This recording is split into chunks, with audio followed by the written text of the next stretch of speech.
Well, good morning, everybody. Isn't it a beautiful day? Our esteemed chairwoman is en route. So I've been instructed to begin the meeting on time. Is there anything we'd like to pull from the consent calendar? Let us move to 4A. Mr. Hannafin, are you in the house? Yes. Good morning, everyone. Captain Mike Hannafin. I serve as the law enforcement lead for the Aurora Save Group Violence Intervention Strategy. It is a violent crime reduction strategy. We became operational in September of 2023, so coming up on our first year rapidly here. And we say Aurora Save is for community by community because whether it is on the law enforcement side or the support and outreach side, we have brought together and assembled just about every important facet of community as a partner with us. We are still always looking for opportunities to add and fill gaps when we see them. So our mission is the young men and women in our community that are most at risk for violence and group involved. And with this program, we deliver a double message of compassion. So we'll help you if you let us, and accountability will stop you if you make us. So to date, we have selected 94 recipients for a custom notification. And I say we, because it is the responsibility of the law enforcement working group partners to select those recipients. We at APD present the candidates, and then every one of our law enforcement working group partners then takes ownership of that discussion and selection of those recipients. We have a 76% success rate in engaging those custom notification recipients. What that means is we were able to meet them where they are, which is typically out in the community at their residence, and have that face-to-face conversation with the representatives of the program. The average age of those 94 recipients is 17, and that's been pretty steady. It started out the first 3 or 4 months, 18, and then it dropped to 17, and it's been there ever since. In terms of the confirmed recidivism, we do know that 3 of those 94 recipients have been trigger pullers after our custom notification. Fortunately, it was property damage, so no bullet hit flesh in those cases. We've also distributed 20 group letters with 5 still pending. What that means is anytime we have an individual that we go out and do a custom notification on, whenever there is that direct affiliation with a group, we also give them a group letter that they can share with their associates in terms of the new rules for group violence in Aurora. So robust collaboration on both sides of the house. Speaking for the law enforcement working group, we had 18 different either agencies, teams, or departments that comprise the law enforcement working group. We meet every week in general and discuss again and select these recipients. So that's just kind of an update on the law enforcement side. I'm going to turn it over to my counterpart on the support and outreach side, and then we'll take some questions. Hi, so my name is Andrea Wright, and I'm the support and outreach lead alongside with Captain Hannafin. So what that means is we have a case management, we have a case manager, my apologies, that goes out with us on our custom notifications every week. And they collect information so that they can follow up with the family and the candidate that we selected. We try to do a whole family approach. So if we are entering into a home where the mother and father are having issues as well, or they want services, then we try to provide them with services along with the candidate that we have selected. And so they follow up with them, they do a needs assessment, they meet them wherever they are. And then after that, they connect them to service providers that are able to address those needs that they have. As we all know, if you do have a need, then most times, your your whole world kind of is upside down. If you can't, feed yourself, if you don't have lights, then you can't focus on being in school. You can't focus on being a good citizen. So some of our common themes that we have seen with our services is mentorship or that peer kind of coaching, education help, which means they want either their GED help in enrollment, rolling back into school, or they're looking for like a CDL. Substance abuse, relocation services, safety concerns, human services, and bill assistance. And currently, out of the 94 candidates, 15% of them are participating in services, which means that we were actually able to connect them to a service provider. And we do have some people who unfortunately fall off. They don't want to have any they don't want to participate in the services, but we still try to let them know that no matter what, we'll still be here whenever they're ready. We have had people that have said, no, I'm not interested, and then they follow up with us maybe a month later. Hey, I changed my mind. I need some help with this. So that's currently what our support and outreach looks like, and some of the common things that we have encountered with support and outreach. Questions? Any questions? How do you make contact with the recipients of your services? Yeah, so we go out to the residents oftentimes unannounced, but not always. Sometimes we'll leverage maybe a probation or parole officer, a family member, in order to help us, set up the meeting.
And you just real quick, we need to go back to item 2. I understand that the minutes weren't approved. Approve the minutes. Awesome. Item 4B, ordinance for the Aurora Reservoir due to private or special events held at the reservoir. Madam Chair, this is an ordinance that was requested by you and would add a section to the city code that would state the Aurora Reservoir shall not be available for rent or use for a special event or private event that closes the entire reservoir to those individuals not attending the special or private event. Pretty self-explanatory. Any questions? So everybody can coexist.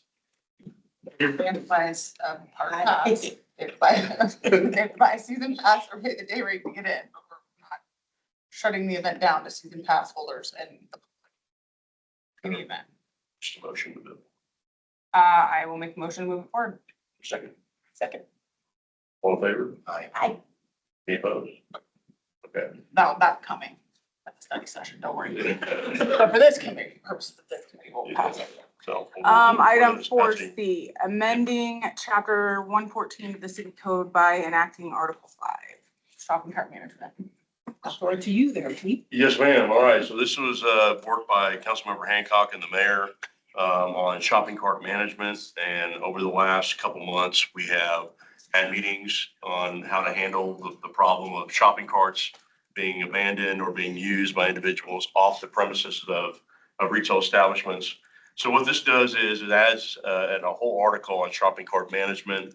For lack of of detail, what it says is that any cart that is found abandoned in the city that is away from a premise or a retail establishment can be seized. and, handled and disposed of as directed. If somebody is using a shopping cart off a retail premise, whether this is a homeless camp and abatement or whether they're just going or sitting on a sidewalk using it, it is presumed as a rebuttable presumption that it has been unlawfully taken from the retail establishment, allows the city to seize it. There is a review that's built into the ordinance just to allow some due process if anybody would like to challenge the fact that the shopping cart was removed from them, with the city manager handling that. And this is going to be along with a resolution that's going to come up next. That's going to direct some of the the bag fees to be used to be able to collect these shopping carts across the city. So this is a comprehensive plan by the mayor and Councilmember Hancock to address shopping carts in the city. My only concern with this is that Councilmember Lawson spoke to you at the retail theft conference, and she's very concerned about these bag fees because these bag fees were already promised for We've got, something else. yeah, we've got enough bag fees for Okay. both the beautification efforts ongoing and this. And whether you want to speak on this item or the next item, Trevor Vaughn has been doing a pilot program where we've actually been working with our abatement contractor to pick up essentially unoccupied, unattended carts across the city. And so I know we've been getting counsel to do those. So what this ordinance allows us to do is to take those carts that are again, potentially even, sort of in use, as the city, as the public safety manager said. So that's the big difference. And Trevor can kind of give you an update on how that pilot's gone. And then the next item on the resolution, just I think essentially present the pilot into a standing operation. Yeah, I mean, I'm okay with it as a pilot. I'm not sure I'll ever be okay with making it permanent. My reason being is because the revenue generated from the bag fee is on a massive decline. Most stores they're just not going to carry bags anymore. And we're already seeing that. So this isn't a revenue stream that's going to stay in our city. We can talk about that, yeah. Well, then I mean, I need it updated then, that this is not going to become permanent without us revisiting it, because I'm telling you, this bag fee funding is going to leave our city, and that's for Angela's project too. We're seeing, I think Trevor can talk a little bit about that. So we certainly saw those fees at a much higher rate when it was for plastic bag fees. As you know, Right. the plastic bag fees have gone away.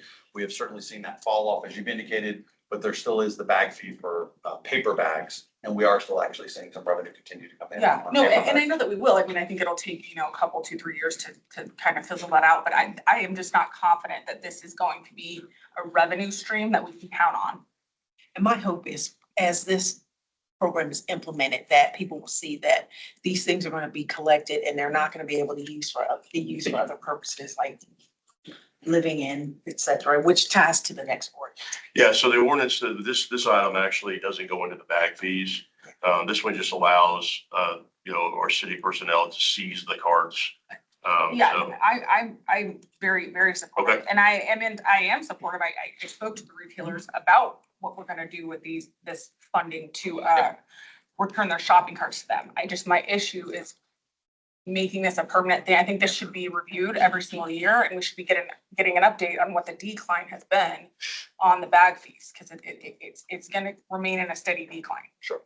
Yeah, Councilmember Jurinsky, to add to that, the bag fees are still substantially coming in. I think as they finish off distributing their plastic bags, but also you still have the paper bags that will have the fees applied to them ongoing. And I think the plan that we had for this is this kind of the first step of where we're going to address the abandoned shopping carts with the pilot program, the shopping carts that now are attended. And then I think we'll continue having those discussions with the businesses, kind of how we stop those shopping carts from leaving the businesses and changing some behavior there. Talking with the businesses about, signage, labeling, maybe some ordinances around that, and then control the shopping carts in their area. And then as part of that, we may also discuss them funding pickups for the long term if that funding source from the bag fees is not sustainable. So I think there's more to come on that as you're requesting. Sure. Yeah, I mean, we can always offer it to them, but I ran with this same ordinance just 1 year ago, and the retailers made pretty clear they are not going to fund to have their shopping carts. So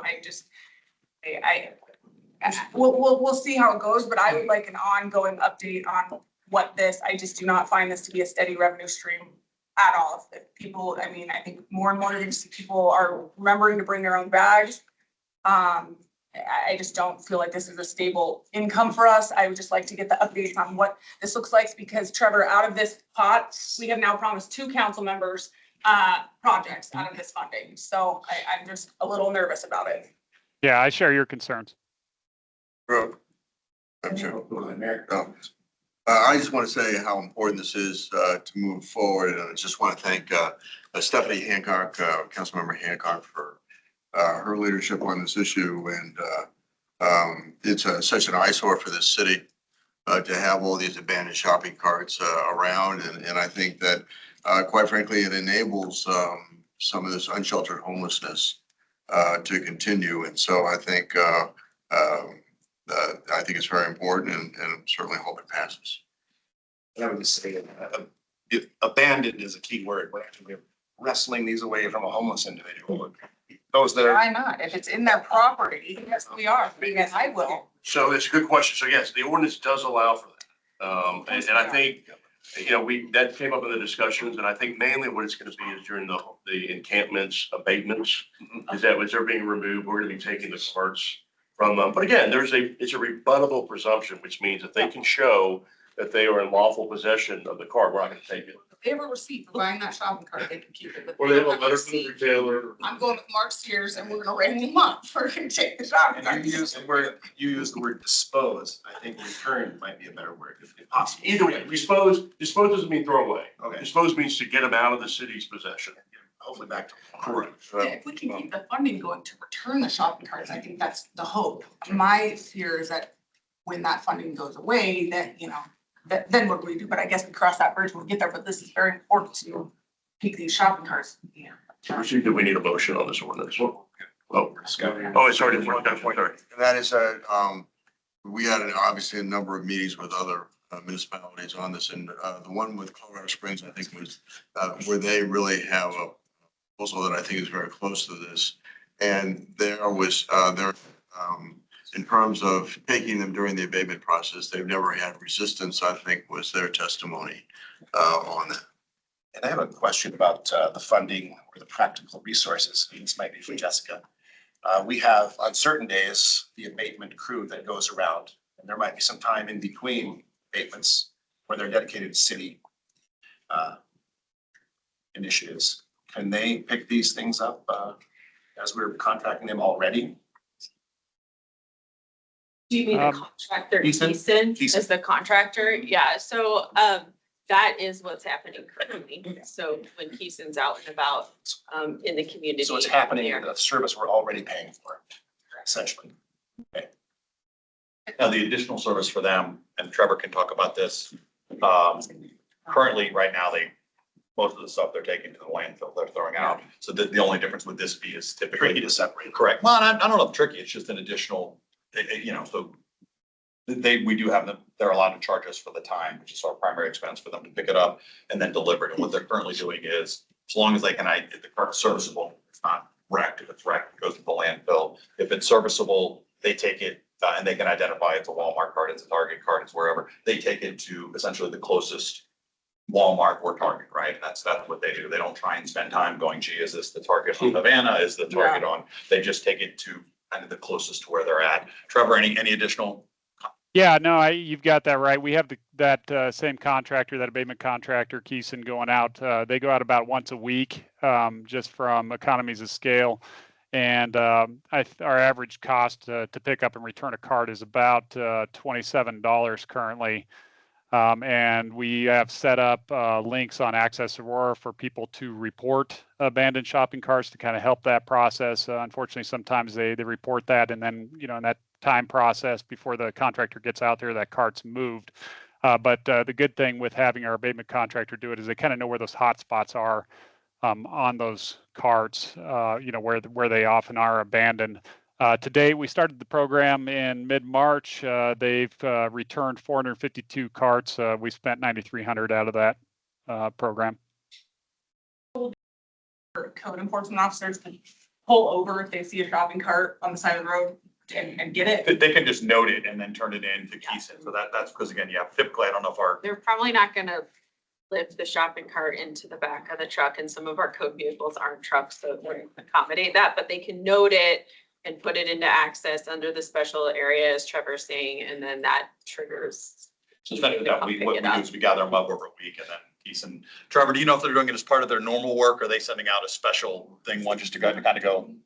Yeah, they're sending out a special thing. When they do the normal abatements, they don't necessarily have the capacity there to pick them up. So they're kind of doing a special run to go and grab them. So if they do have the abatements, I think they set them aside until they can get that second crew out there with the trailer to pick them up. I'm hopeful that this makes an impact, but in this conversation, I'm hearing this is already something we're doing, and I'm still seeing shopping carts all over the city. Maybe having it on paper, There's 400 will left. change something, but okay, well, I don't know. I see a lot, so. All right, I move to, move both of these items forward.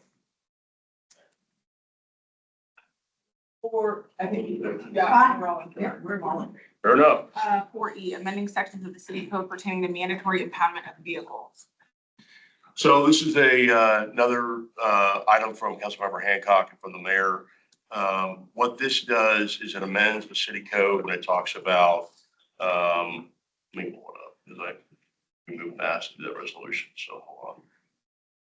The authority to impound vehicles section, and what it states is it adds a section that says absent an emergency or exigent circumstances, a police officer shall impound any vehicle lawfully stopped by the police officer, and the police officer observes, in essence, number one is there's no registration, right? Either it's expired, it doesn't have a registration, or so forth, and two, that the person doesn't have a valid driver's license, and three, that there's no insurance.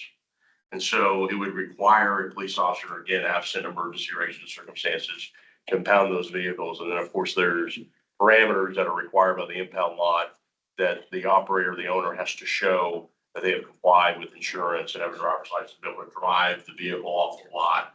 So this would hopefully, again, as Councilmember Hancock has stated many times, it is a privilege to be driving in the state, not a right, and is a public safety issue if there's no driver's license, no registration, and no insurance on the vehicle that's on the road. So the change here is that a police officer has the discretion right now to impound a vehicle for these things. What we are saying is they no longer have the discretion. It's mandatory that they impound these vehicles. That's the major change here. That's the major change. Again, absent emergency or exigent circumstances, because there could be times we talk to the police department, about that there could be times that something comes up, they don't have time.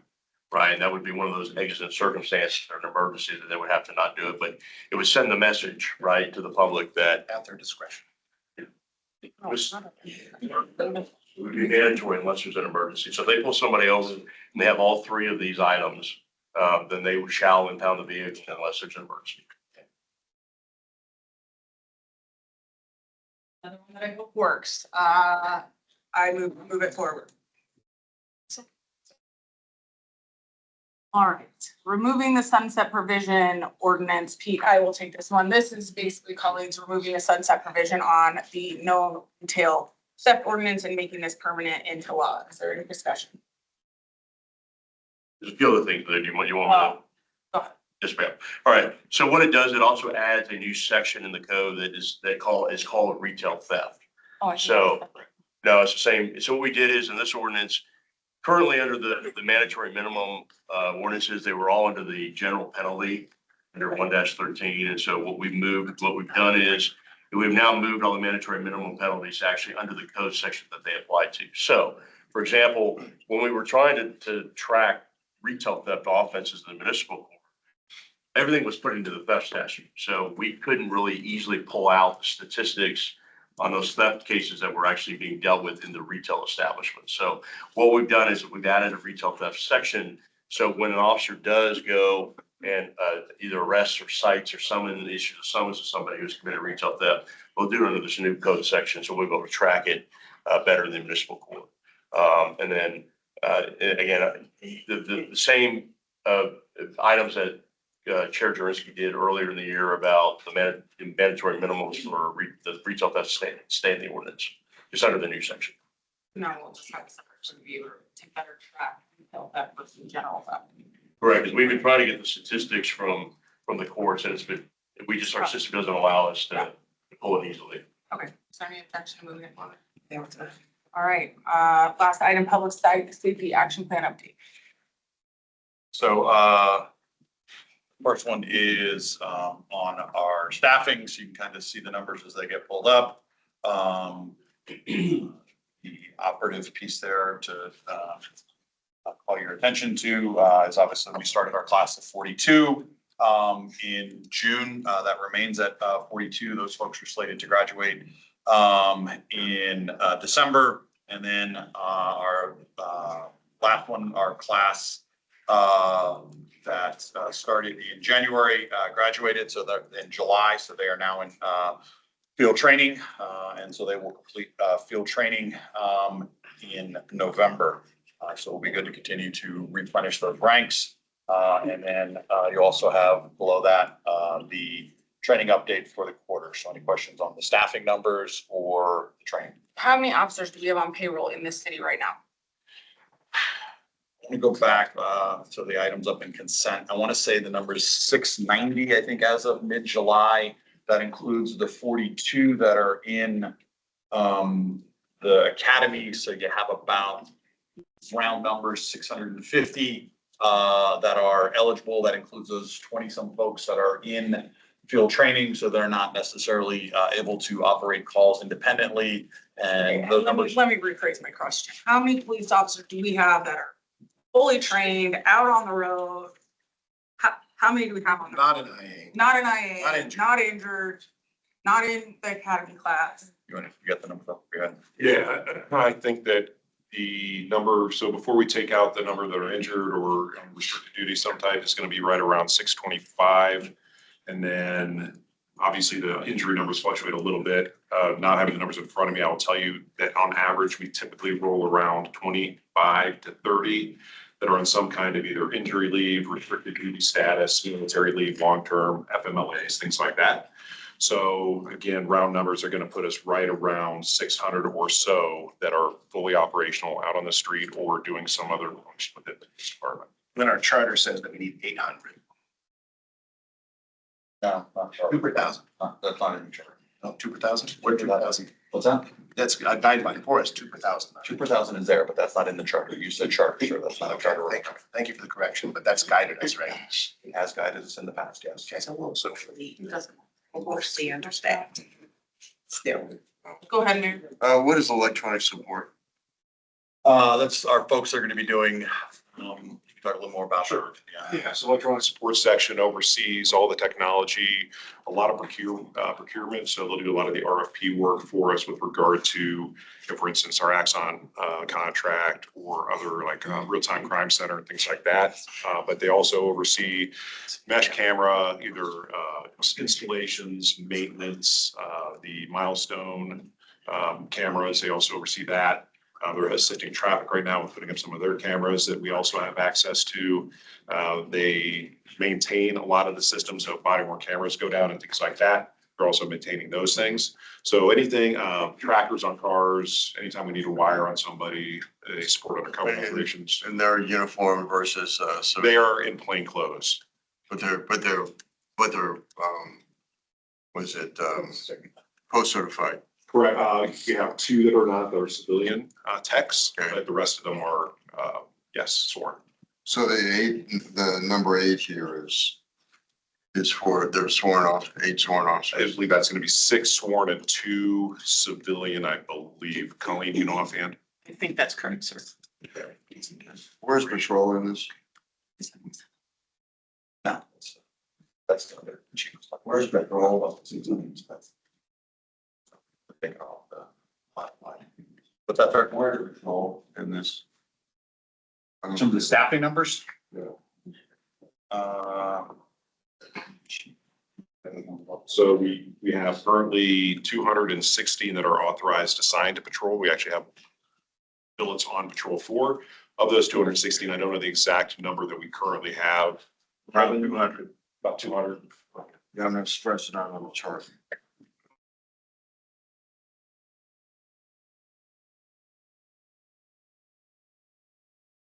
I think just the reality is we're woefully understaffed and we're trying to work this out.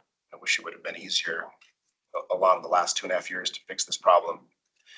I've heard that in District 1, for example, when someone begins a shift in the evening, there might be already at a minimum 70 pending calls. So I hope we can turn this around. Obviously. Yeah, I mean, the hiring is certainly trending in the right direction, fortunately. We have 42 in the academy now, 41 in the academy currently. We're hiring for January. We have 60 that are just being turned over to background investigations in phase 1 for the January academy. It looks like, so there's gonna be a phase 2 and a phase 3. So we will take as many obviously as we can get. Usually backgrounds, we end up laying somewhere around 50%, making their backgrounds and are offered conditional offers at that point. So a really good number to be starting from with phase 1 and phase 2 and phase 3. We're aggressively marketing right now and we have a significant number of applications coming in. So I'm hopeful that that number continues to maintain and we have, I'm shooting for a class of 60, if not better. Wow. Are we still tracking or do we have in place something that we're doing for the folks that are going to our academy and then going to other departments right away? Yeah, we're talking right now with HR and the city attorney's office. Go ahead, Phil. I can actually speak to that. So we are finalizing basically a payback contract for those that leave within the first 2 years of employment post-academy, Okay. that they would actually have to pay us back for the cost of the academy itself. And I've been working with Kim Skaggs to get that finalized. It's should be finalized for this group of applicants that are will be accepting job offers for Jim. Because that's the only thing that makes me nervous. We can throw out these big numbers and say we have 50 coming, but I just keep hearing over and over that they're not staying. So that's my concern. Sure, yeah, there is, that does happen. Other thing that is currently happening right now as well is I just got another email a day or two ago from somebody who left about 6 weeks ago and was already wanting to come back. So we are doing a fair number of reinstatements that continue to come back. Grass wasn't necessarily greener, so and we continue to encourage those folks that do leave. We have the exit interviews with them, every one of them that is leaving in good standing. We're inviting with open arms if they want to come back, that they're welcome to, if they change their mind at some point, and we can get them in under the wire of the way the schools are, so. You feel confident that because of our new pay structure now, it's more consistent with everyone else, that if that's the reason why people are leaving, that will keep them here? Or what is the big reason that people are leaving before this year? Oh, I can take that. I'll take that. It's not necessarily due to funding. It's the way they've been treated, Steph. It's the lack of leadership. It's the lack of feeling supported. It's the general amount of crime in our city. You know, our men and women are out facing Venezuelan gang members right now when they could go to Parker, Castle Rock, you know, all these other, and then go chase deer around and make pretty much close to the same money. And even, you know, in places like Parker, they have what is called defined benefits.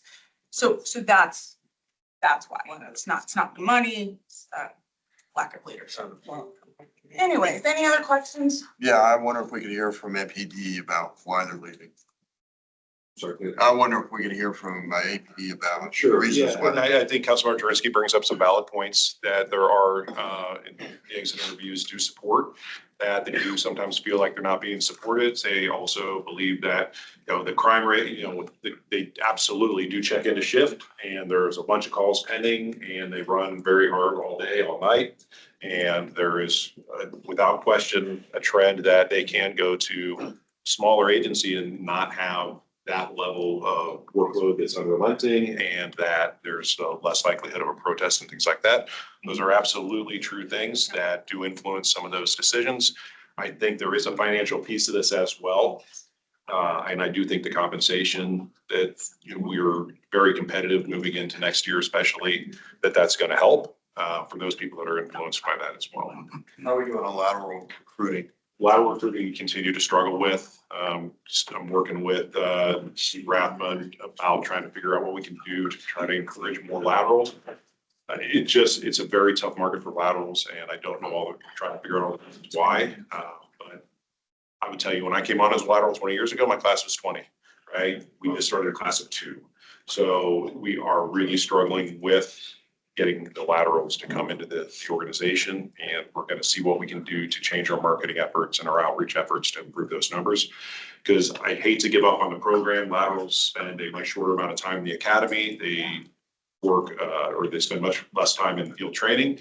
And another nice thing is when we hire laterals, we know that they have a proven track record of being a police officer. We know they can be successful at it versus basic recruit. We don't necessarily know that up front. So laterals are traditionally, but we're successful overall from a percentage standpoint. Former interim chief Oates had established a recruiting effort where they went out to major urban areas to do that recruiting for laterals. That program still in We place. continue to do that. We've traveled to not only New York, as you're aware of, but we've gone to Nashville, we've gone to Las Vegas, we've gone to Dallas, we've gone to, I guess we're on track to go to Seattle. I can't remember offhand what the other outreach cities are going to be, but yes, we absolutely are continuing to fund the travel and go into those organizations that we know are typically undercompensated and also don't have the best work environments to try to encourage those folks to come. Thank you. And Madam Chair, the last meeting we talked about bonus payback, that had been going on. We have now updated the payback requirement for that about when they hit their milestones, about when they can not have to pay things back. So the new recruits coming in are going to have to promise to pay back any signing bonuses plus their training costs if they leave in the first 2 years. So reality is if another agency picks them up, they will probably pay that, right, if they want to see them. So it may not stop them, but the people that are leaving to go somewhere else, maybe that'll be more incentive to people.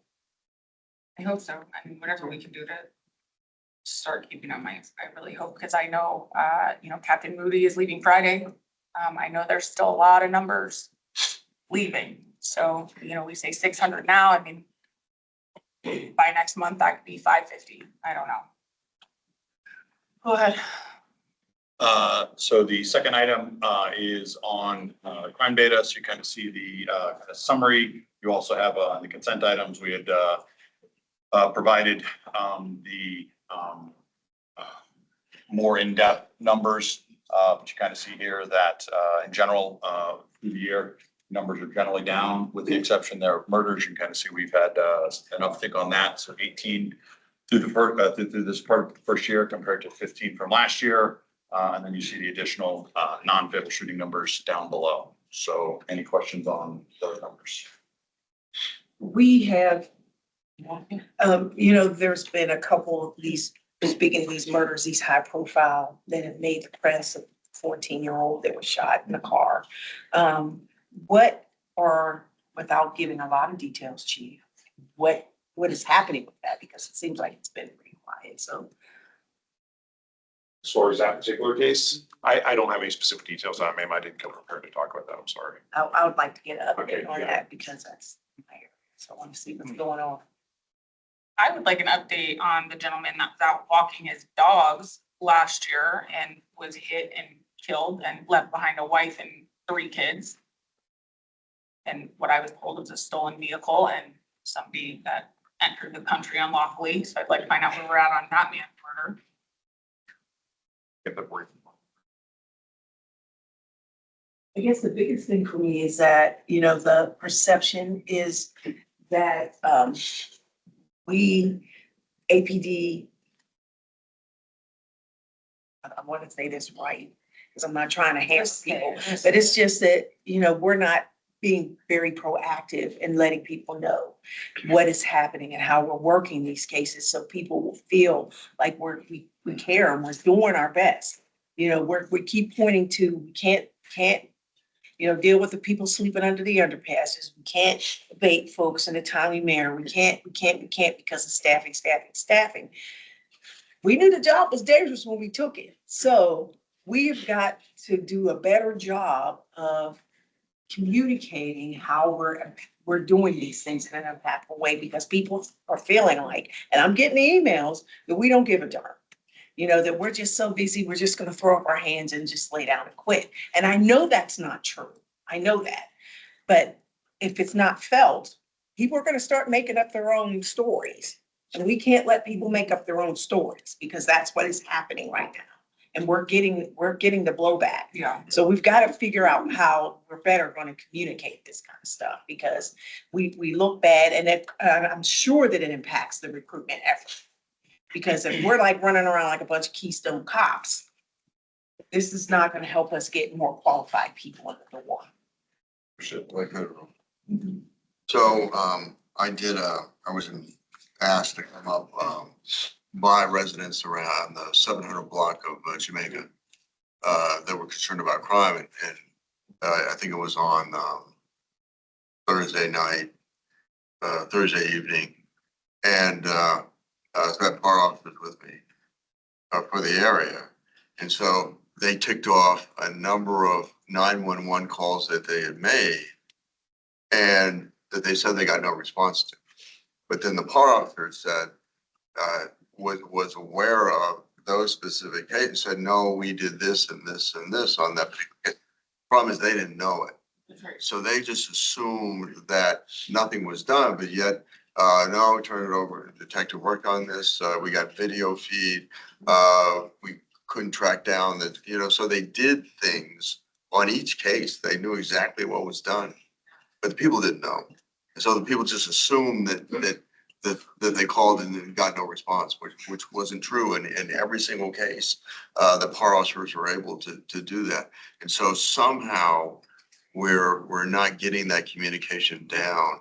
And I know it's like an extra step, and it's hard because it's not really involved.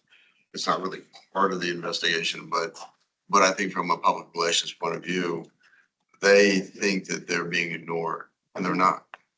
Yeah, and that's what's bearing us as council is public perception, right? We are just being hammered that we are not doing anything. Why aren't your cops doing anything? Why is no one responding to us? Why is no one? And that's great if, cops, and I believe wholeheartedly, cops are going out, especially the PAR teams are going out, they're gathering this, but nothing is getting back to any of our residents. Our residents have no, and they just feel, they feel unsafe. You can't tell a resident, oh, well, crime stats are down, and they're telling you, I don't care. I do not feel safe. I don't feel safe in my neighborhood. I don't feel safe. I don't see the cops. We are being buried in public perception. That's it. People are making up their own stories because they don't. Yeah. I shared this video with a few people. There was a news organization that broadcast a shoplifting arrest in Westminster, where the department store, grocery store worked with the police department to capture someone that paid for a banana or two, but stole hundreds of dollars in laundry detergent repeatedly. And so they filmed it. They timed it, you walked out of the store, put him in handcuffs just like that. And it sends a message that Westminster is not a good place to shoplift. And I've been asking for this in our information department. So I hope it comes, that we can broadcast these simple messages that we're proactively fighting these and addressing these neighborhood concerns. And something as simple as that. I think you saw the video, Mayor, and I shared it with the chief, but simple things like that. And I've got a few other ideas, but yeah, to show that we're being proactive, I think DART was a positive example within the department that we are proactively going after bad guys with stealing cars, recovering guns and whatnot. So I think that's a success story that we need to get out there. If I want to thank Councilmember Jurinsky for chairing that retail theft conference that we just had last week, or earlier this week. Monday. And I thought we had, I think, major retailers represented there. We had APD represented there, 18th congressional, 18th judicial district represented there, and a representative from the Car Retail Council. And I think that was a really positive meeting, and just want to thank you for your leadership on that. Yeah, absolutely. I just, for me, and even with everything that we're pushing forward today, and I know even about my own retail theft ordinance, right? It means nothing. We continue to face people, but we know we don't have the staffing. And I think that's just, it's really upsetting. But we were able to come up with some creative ideas like Kroger's leadership and the big signs that they're putting in front of their stores. And so I think amongst the retailers, we're able to come up with some creative ideas. But to go through Sundberg's point, we sit here and watch all of these other police departments have such creative social media pages. And I mean, it's everything from, you know, cops doing some sort of dance to cops, like he said, this man walked out of the grocery store. I mean, they had this man in cuffs in 2 seconds flat. And I don't know if maybe some of those kinds of things, I mean, we don't even give our cops good publicity within the department. I mean, we have our PIO putting out fact checks, in fact, admitting that we're making no arrests when crimes are being, I mean, you know, somewhere in APD, we need to start better putting it out to the public that this is what's happening. Arrests are being made, you know, we're after crime, and that can go a long way from our PIOs. You know, they can leave the office and then go out and, you know, record some good stuff. Go with the PAR teams or something, but we have got to do something to get it out to the public, because we're just getting buried. Okay. Mhm.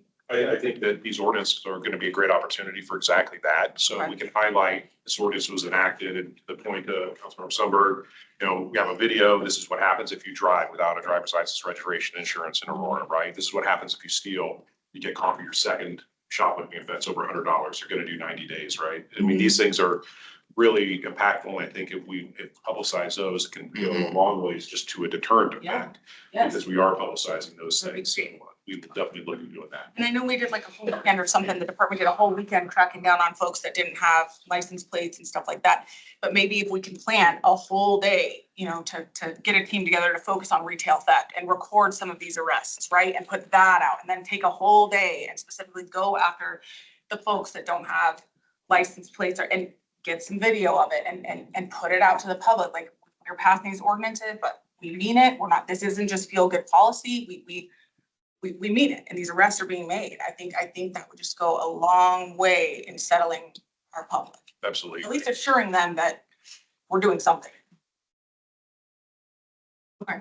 Go ahead, Jason.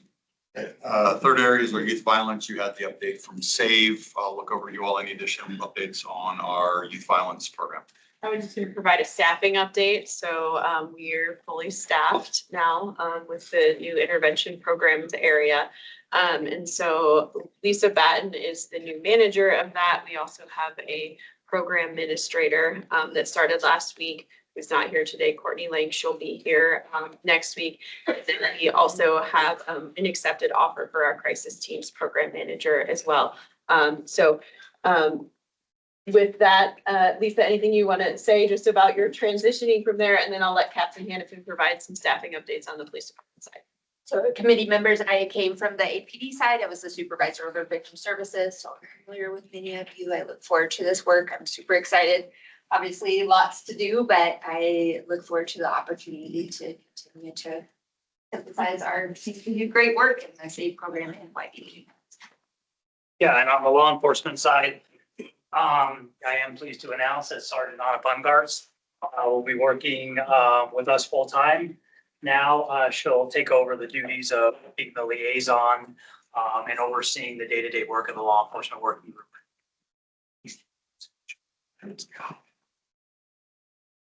That's it, youth violence. The next one is on our crisis response team. So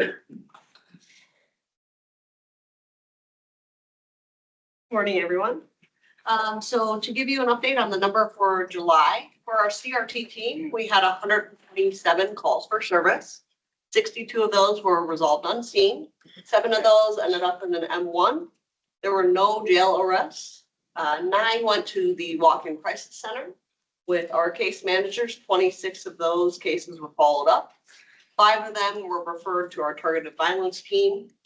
And there were no jail diversions, but there were 11 emergency room divisions. Now for our AMRT team, I'm scrolling down. They had 224 calls for service. 134 of those were resolved unseen. 8 of those ended up in an M1. 2 went to jail. 2 were referred to the walk-in crisis center. 5 were provided a courtesy transfer within the city. There was 1 jail diversion, and 10 were a emergency room division. And then an additional highlight, I would like to highlight that our CRT team officers helped patrol with 116 additional calls for service. I'll thank everybody for the work they do over there. Again, we appreciate it greatly. Really support you and your staff. And then finally, on the fifth section of the plan, you have the homeless camp abatements. And so Jessica, can you give an update on that? Yeah, I'm not here today. So, we don't have the notifications in there. We're usually in the 300s, abated 49 camps in July. That equates to 75 people, with 20 of those accepting pallet shelters, which is a pretty high number actually for the month to get that many folks in, and then 0 to Comitus. We also are staffed on our abatement team as well. We had someone start 2 weeks ago. His name is Michael, and so he is up and running, and so we should be able to be a little quicker turnaround. Yeah, that'll be good. I mean, I think, you know, that the team and Emma, I don't see Emma here today. Emma's but- not here today. Okay, I mean, I actually think that it has become quicker that we're abating camps. And I personally have seen progress in that. I mean, but you know, knowing that another person's been hired and we're comparing that direction sounds, I mean, that sounds really good. So.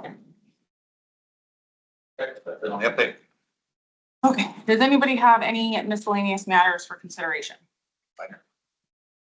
Well, he's miscellaneous. Miscellaneous. Do you have any miscellaneous matters, sir? You have, Well, do you have a moment? line Item on my Do you have a agenda. moment to hear a report? Madam Chair? Miscellaneous, very miscellaneous. Yeah. Thank you. So just a little update on wildfire support. As I know you've seen in the news that there's been significant uptick in wildfires throughout the state and then in the nation. We are participating as is responsible partnership because we know these mutual aid companies will come to us. We've got our type 3 is on its way back from California after spending a couple weeks, almost a month, I think, out there assisting with fires throughout the West. We also had teams deployed to Lyons, Boulder, and Jefferson County. And our fire investigators also assisted with fatality investigation for the fire in Boulder. Those kinds of partnerships, right, because are critical because these fires will always exceed the scope and capabilities of that locality, ourselves included, if we were to experience something like this. And so we continue to be proactive in partnering with those organizations. Did you have something, sir? No, not listening. And there, we had the opportunity to extend the type 3 engine that was on the West Coast, but because of the activity here, we elected to not extend that contract. So we fulfilled our contract. And then they're returning. So I think they spent the night last night in Grand Junction, because they've been on drive for a certain amount of time. And of course, all of those are reimbursed from the federal government. They're made, I think, more than whole is the right way to say that for our resources. Just real quick, we are fully staffed, right, still? in the We fire are, department? our authorized complement for sworn is 459. We have 452. That includes the 16 recruits that are graduating tonight. Hopefully we'll see you there. And then we have an academy of 26 starting next week. I believe, if I'm not mistaken, that's my notes. Orientations. Academy. Yeah, I mean, if we have that kind of staffing, we're able to keep helping on some of these. One of the big key fires. criteria, the questions that I ask all the time is, will it be mandatory?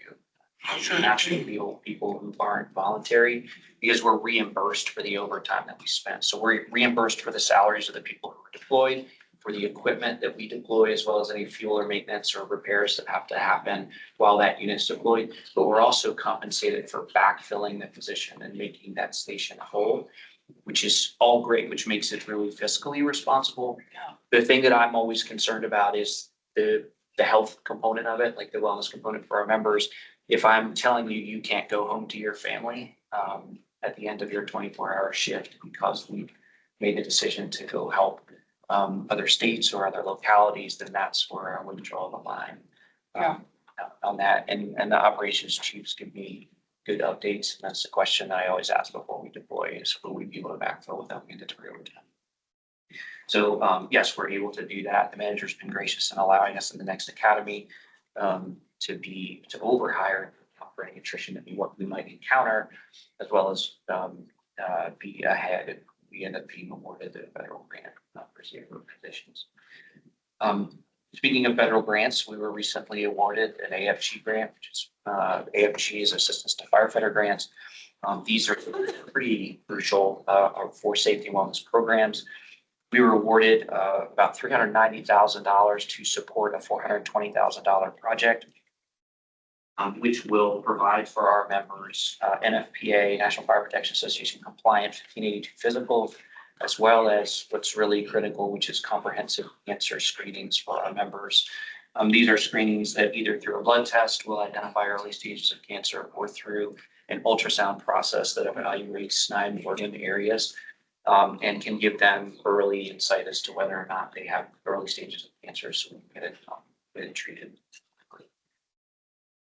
Vision 2020, we participated in the first national community risk reduction data analyst and risk assessment program that was provided. It's a free program. It was free for us to host it, free for us to send people.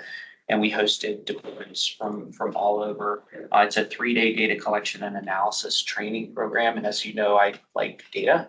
And so it's really helpful to have that opportunity to evaluate data, make decisions that are driven or inspired by the data that you see. So that was really nice to be able to host that. I think we hosted out at Capstick, and it helps us be a regional and national partner in the fire service. We talked a little bit about violence, and we've talked a little bit about data. As you likely saw on the news, during a fire response, which was believed to be set, and Falk ambulance was shot in that process, and are very lucky that nobody was hurt. The bullet lodged in the dashboard instead of in the driver, and about an inch higher. It would have been a very different story. Our thoughts and prayers go out to our Falk partners. I can't imagine what that experience was like.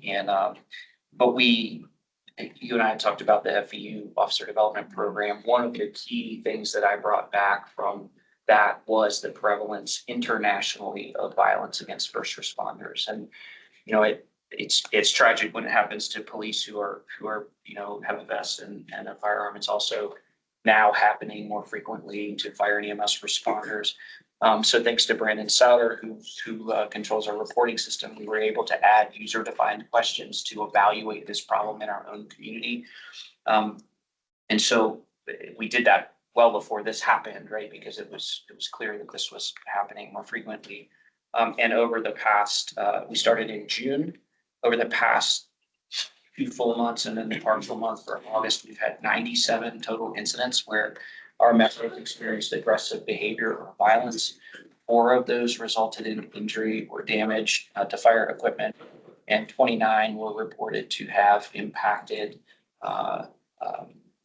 our service delivery or impacted the outcome to the operation. So we are experiencing this. I would like to thank our police partners for their quick response and the way they handled that and took care of that situation for our members, so we could get in and get that fire put out, and there was no further threats to that. So that's a pretty big deal. So people are actually trying to stop our firefighters from responding to a fire. Whether it's because of aggressive behavior in the home limits your ability to access the patient, or they're blocking us from addressing the fire, particularly on arson fires, whether that's through physical, them standing in front of it, or them attacking our firefighters, or them damaging the equipment, or in this particular case, shooting at our members. We had people inside the building when these, doing a search for victims when this incident occurred. So there's a variety of different things. I think this is the preliminary question set that we asked our members. This is the first report that we've run on this issue. And I think we've talked about developing heat maps around, where these are taking place, and then digging a little bit more deeply into the data to see how did it impact the outcome? How are we delayed in addressing the fire, or the medical emergency, or the drug overdose, or the mental health crisis, or whatever is associated with it. So, I think it's an important piece of what we're doing. And I think it's an important story to tell, and really to just ask the community to recognize the fire and EMS department's role in this community is the community helper. And if you're shooting at them, they're unprotected, they're unarmed, they're basically your neighbors coming in to give you a hand and help you. we would just implore the community to recognize that and not do things like this. Amazing. We had a promotional ceremony. We promoted 15 officers to ranks from engineer to lieutenant to captain, battalion chief and commander. That was a big celebration, and one of them is in this room. Not more. Hopefully I'm not missing anybody, Brandon. So we're just happy to celebrate these folks who have taken on the burden of leadership and the privilege of leadership. So You buried the lead. Go ahead and tell the story. what? Tell the story. I don't. No, come on. We had several members who were due to be promoted that were late, so we had to delay. Thank you for your patience, Mayor, because they were literally coming from a fire. We had them show up, sort of literally with soot on their faces and still sweaty from responding to the fire. So when we say, the work doesn't stop, we meant it. So, and then kind of fun to watch these guys jump into action. We had folks there for their fellow folks we had color guard taking off their dress uniform and handing it to these guys because they were still in their turnout gear. So it was a really cool story. It was fun. It was pretty cool. Did you get We got pictures? pictures. We did. We did get pictures of that, yes. And we did offer the members who were coming straight from the fire with their hair all crazy and so in their face that we would give them another opportunity to take a badge fitting picture with their family so that, but yes, that was pretty cool. Thank you for bringing that up. We have a recruit academy graduation tonight in council chambers at 6 p.m. And so all are welcome. We have 16 members who have completed this academy, which is a rigorous academy. You'll see in our attrition numbers, we lost 7 during the process of this academy. So we would be at fully staffed, but we're not willing to change the standard. No. Right, to be 100% staffed. And I think that matters. And then we have another academy starting August 19th. And we're welcoming it's not 26, it's 25 recruits. And their family orientation will be this Wednesday, August 14th. August 25th. August 14th, sir. The academy starts the 19th, but the family night is August 14th. It also includes 2 recruits from the Larkspur Fire Protection District. So we've been contracted by their department to train, and we have an MOU, and they'll be paying us a fee to have them in this academy. So we're excited about that. They're scheduled to graduate January 30th of 2020. That's okay. You didn't have to take the. That was very miscellaneous. It's very Very miscellaneous. The miscellany. Does anyone else have any miscellaneous updates that they would like to announce?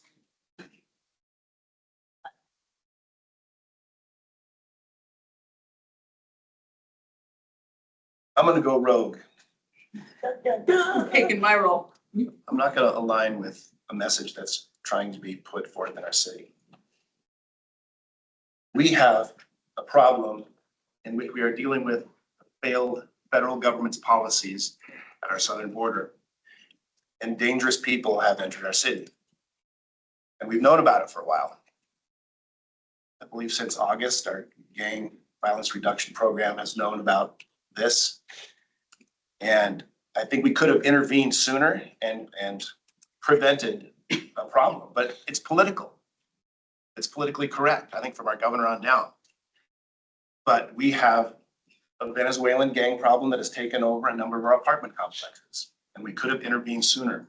And I think we could have got federal help with it sooner. And I wish we had an unrestrained environment here in which police could say something about it and tell us what they know. But it's not unrestrained and they would fear for their careers. But I think we should tell it like it is, because sugarcoating it or downplaying it is dangerous. People's lives are affected. I mean, what if you are a single mother at one of these apartments with a couple of daughters, teenage daughters? What are they going through? How are people being extorted? It's flat out dangerous. It needs to be addressed. It needs to be called like it is. And we need to let our law enforcement deal with the problem. And props to our law enforcement here locally. We beat them up a little bit tonight, but they deserve a lot of props. And I thank you for hanging on the job. And there was an example in which we did proactively take out, apprehend a gang leader near Hinkley High School. That's our small department doing that without federal help. And they made it happen. So I'm sorry, I'm not aligning with the city's messaging right now, especially when you try to BS me on a couple of things. I don't like that. I don't like that.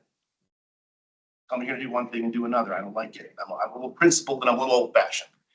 So I'm raising this issue and I hope that we can gather the right resources. I hope our governor can step in. I hope the mayor of Denver can step in because I think they're responsible for their policy of the city, which is spilled over into Aurora. So this needs to be addressed, needs to be dealt with, and we cannot sugarcoat it and downplay it any longer. Thank you. Let me, if I could, so two issues. One is the issues of the border, which is problematic and obviously we're facing collateral, we have a collateral impact, a negative collateral impact from that. Venezuela does not, the government of Venezuela does not, two things. Number one, they don't share criminal histories with the United States. Number two, they won't take back those that we deport, want to deport. And I think number three, that there's not an adequate vetting process at the border from those that legally come to the border. Well, legal is an interpretation. I mean, you can cross illegally in the border, get arrested, ask for political asylum, and get humanitarian parole into the country with a court date that could be years out.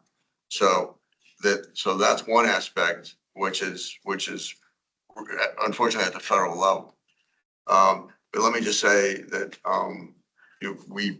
we do have, I think, an issue in the city, but we are working with our state and federal partners, law enforcement partners on it.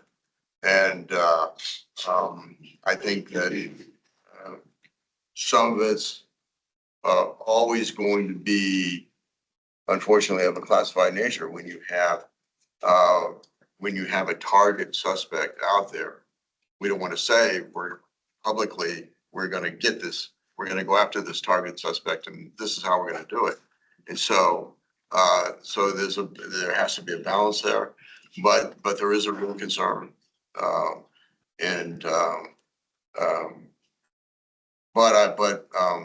But I think efforts are certainly being made. So I've gotten hundreds of calls, emails, et cetera, with regards to what happened in my ward a week ago. We were overwhelmed. We were assaulted by a group of people in an organization. I don't know how they did it, on social media, WhatsApp, however, they seem to be very organized. 4,000 people at the target, 4,000. I don't even, it boggles my mind that many people could come together in one space at one time. You know, folks couldn't leave or go to the Village East neighborhood. I'm getting so many calls and emails. They're very angry and upset and understandably frightened. This is a mile and a half away from my home. To see this happen, you know, and we were totally unprepared. You know, and I know that's not your fault, but 20 officers to 4,000 people, that's just ridiculous. What are we gonna do? How are we gonna, this is gonna happen again. So now that we know that this could happen and will probably happen again, who is going to work on the strategy to address this? You know, we can't, since we have a governor who's okay with having all these people just flood into this country illegally because our federal government saying, yeah, come in and get free stuff. This is only going to erupt in something really bad, you know, and I'm just echoing the sentiments of people who have emailed, texting. So I can say real quick, I had a really long, obviously it's no secret that I was very angry about what happened on Sunday night, but I had a very, very good, long, appreciative conversation with Chief Rathbun, and in his 20 years in law enforcement, he'd never seen anything like this. He had never seen an unexpected mass gathering like this. You know, and I can even admit, if we take our entire 600 officers that we have right now and even put all 600 on the 4,000, you know, what is that going to do? And the overall concern here, the main concern for Chief wrap on is if we start sending our officers in to go arrest these people firing shots off into the air. Well, I'm not downplaying that crimes happen. But if we would have sent one of our officers in to try and make these arrests, we put their lives at risk. Well, I wasn't And- saying that we would do that. What I'm saying is how do we So get around that's to so- protect our neighbors? So now that this has happened, so now this, like I said, he said that in his 20 years of law enforcement, he'd never seen anything like this. And unexpected. Now that this has happened, now that they've shown that they are capable of this and our intel may miss it, I do know that there are things in the works to put together teams or put together. I know our intel is I think they've tracked down most of these sites that they are communicating on. And I believe, next time we will be better prepared, and maybe ready to call in other agencies if we have to, but I think that this was unprecedented and I'm not downplaying my frustration. I am mad and I am thankful that I was, I'm thankful I was not in the area that night. I don't know what I would have done. So, but I think that, Excuse me, may I interrupt you? Yeah.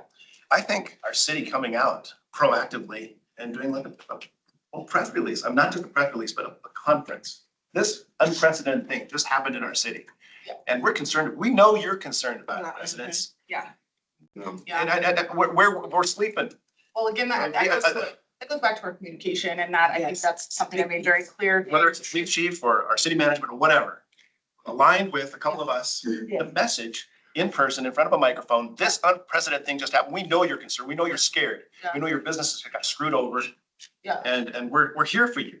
We're not just hiding in the background and trying to sugarcoat the fact of something. Yeah, again, it goes back to the lack of communication to the public, right? So then it's left to us. Then she says she's been buried in at least 100 emails and calls, and we're not downplaying this. We are getting buried. So we are the ones answering for this. So that's when our frustration boils over to social media, media outlets, everything else.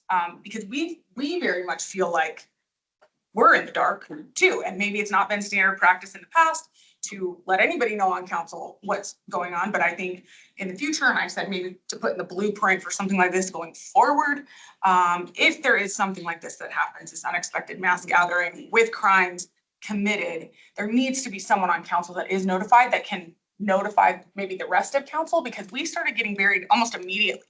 I mean, almost immediately with calls and emails, and we didn't know what to say.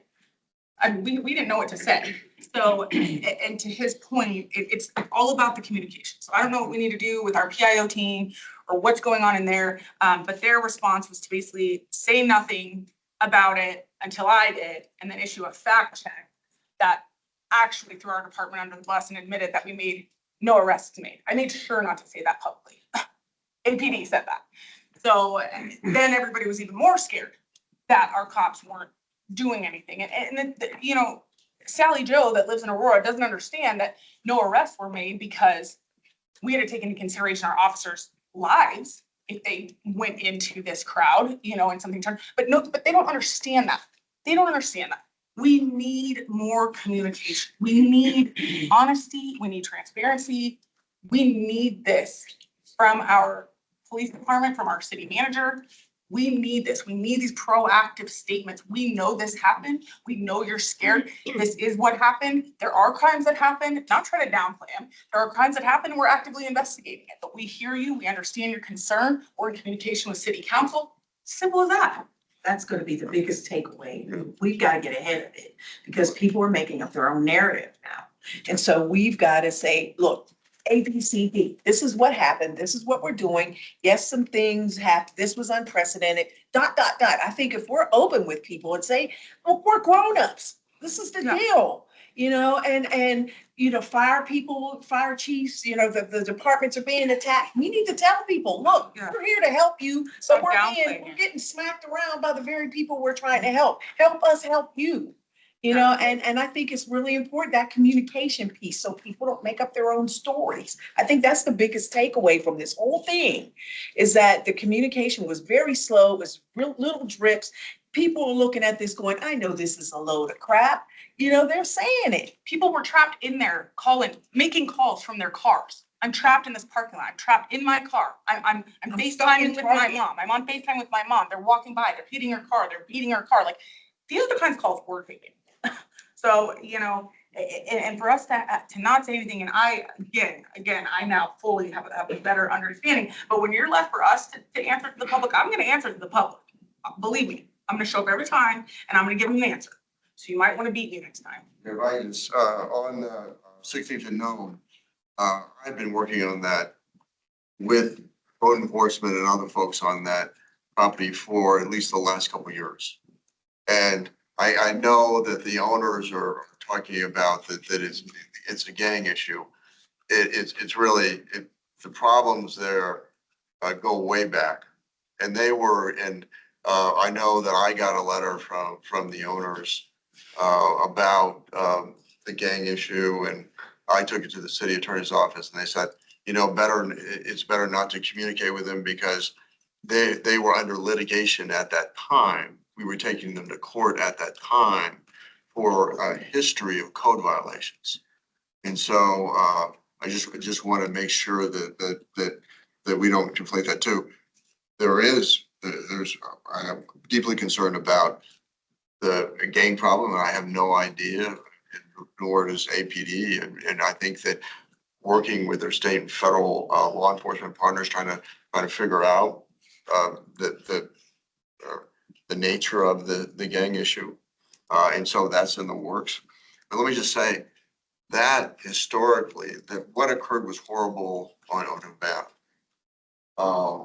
And that it's like, what are you going to do about it happening again?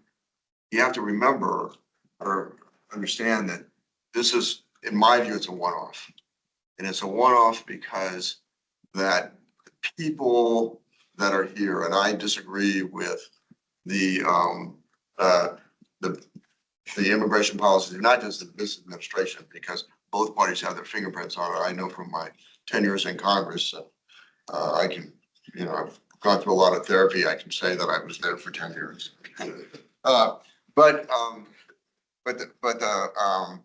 That don't want to conflate the gang issue with what occurred on Havana.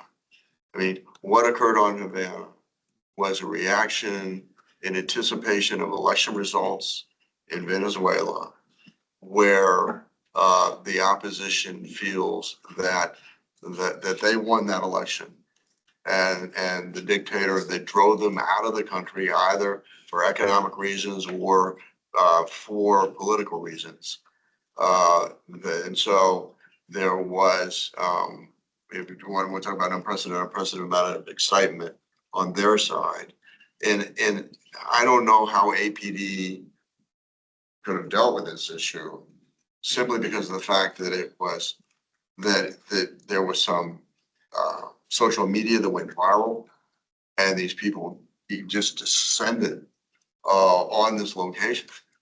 And it was in a terrible way. But their intentions were not to obstruct, not to damage. But the reality, there were some bad actors in there. But I don't know how, when something goes viral about that, somehow APD would have known, oh, there's going to be 4,000 people in a meetup. And so it was a difficult situation. I don't think this is going to be a pattern there. I think there's some leaders within that community that fully understand. And I think you talked to one of them, Jesus Sanchez, that fully understand that and he's from that community, the nature of the problem, and he feels that there are leaders, that there were some bad actors there that should face arrest. But you know, when people say, what are you going to do from stopping it, you know, from happening again? I don't know what you do in that. I think we kind of know better, and maybe from an intel standpoint can watch the social media, but very difficult situation. Well, I think, Mayor, I think what you're saying is right, and that's what's been fully explained to us, right? Is that we would have jeopardized the life of one of our officers, which would have, the three of us, yeah, I mean, I can't even speak to that, but it's nice to know, right? In having the conversations that I had after the fact, we had teams lined up. If we had to wedge our way in, if we had to move these teams, if we had ERT on alert, we actually did have somewhat of a handle on the situation. And I think maybe that's why it didn't ultimately turn around. But these are the things, our point is we agree that in that moment, there was not a whole lot that APD could have really done unless the crimes escalated to, substantial level. But our point is there's no communication. If APD would have woken up Monday mornings and put out this statement addressing the public's concerns, saying, we understand this was very scary for several residents. We did not know this was coming in the future. We're gonna, try to make sure we have better intel, but we're gonna really start communicating with the public. Because right now it's us left to communicate with the public. And,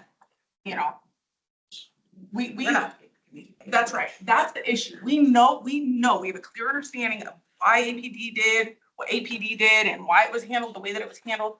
That's not really our point. Our point is APD needs to be in front of us communicating with the public and not downplaying it. We recognize these crimes were committed. If they want to say no arrests were made, fine, but say why. Say why. Nowhere in this fact check did it state at the risk of one of our officers' lives was no arrests made. I mean, it's just the way that our communication is coming out from APD it's not good. It's making our officers look weak. It's making them look like, they didn't do anything. They just stood around and didn't make any arrests and nothing's being explained. We need it explained. We need it explained because we're being left to explain it. So I think that's the point. And then I'll start off by apologizing on behalf of the agency myself for a lack of communication. This could have definitely done better, both internally for council and also externally as well.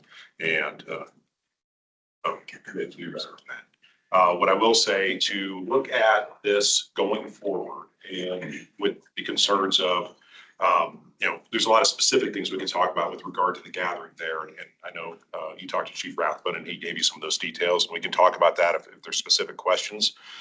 But what I will say, what we now know, and I also talked to Jesus at length yesterday, I had a great conversation. We are learning a lot about this community and how they communicate that we did not know. And we really didn't know the depth of their, the numbers really that we have in our community that's specific to this region and what their concerns are. And we're not always aware what politically is motivating them at one time. The election would have been a surprise for me, right? I didn't know that there was a Venezuelan election, of course. So, but we do know those things now, and we do better understand the platforms they use to communicate.